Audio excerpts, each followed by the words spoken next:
It's deja vu for a lot of people on Detroit's east side and in Grosse Pointe. That's right. Basements are full of water all over again. Larry Spruill is live in the Jefferson Chalmers neighborhood. Larry, you spoke to someone who just had a cleaning crew out because of the last round of flooding.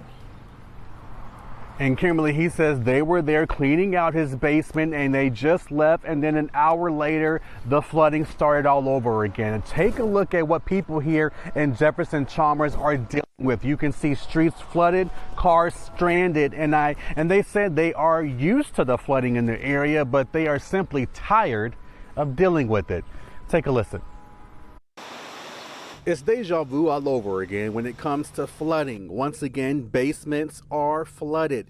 Wesley Burns lives in the Jefferson Chalmers neighborhood. Unfortunately, this is not his first time dealing with water in his basement. All I know is just out of the last, 4 years or 5, we've been flooded. Burns tells me he just recovered from the last flood some weeks ago, and now this, water in his basement again. Well, they got up halfway to the hot water tank and it's 6 feet tall. His daughter, Cynthia Burns, says this is just overwhelming. It's just a headache, and since the major flood, my dad is on a fixed income.